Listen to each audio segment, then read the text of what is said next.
অতএব অন্ধকার কবরে কখন কার ডাক আসবে জানা নাই। এরে নবীর উম্মতের দল, আল্লাহর দরবারে তওবা করো, চোখের পানি ছেড়ে কান্না করো, চোখ দুটো বন্ধ করে মরণের চিন্তা করো। এই জীবনে আমার কত বন্ধু বান্ধবের আমি হারাইলাম, একদিন তোমার আমার ডাক এসে যাবে। কই দেশের আলেম ওলামা এক এক করে সবাই চলে গেলেন। এরে যুবক, তোমার মতো লাইনের যুবকেরা বিদায়। আজকে কেউ কবর পর্যন্ত খবর নেয় না।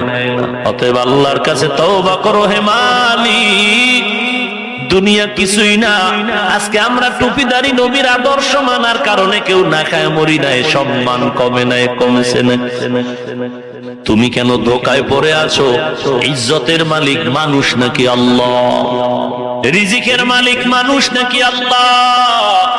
এরে নবীর উম্মত, হায়াত মৌতের মালিক মানুষ নাকি আল্লাহ? ও অতএব ধনী বানানের মালিক মানুষ না আল্লাহ?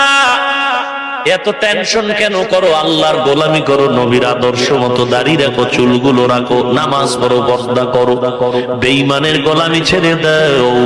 তোমার নেতায় যদি বলে বাদ দাও, মাও যদি বলে নবীর তরিকা মানা যাবে না, ওই মাকে আর মা বলিয়া মহব্বত করা যাবে না।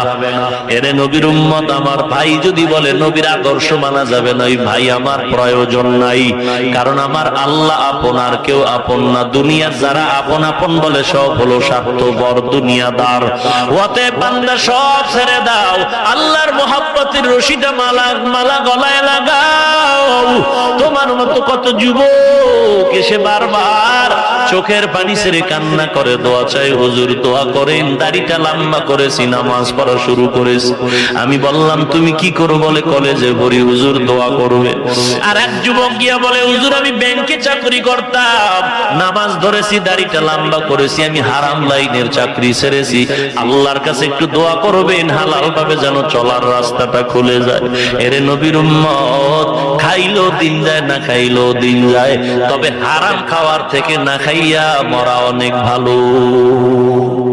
আল্লাহর দরবারে তওবা করো মালিক।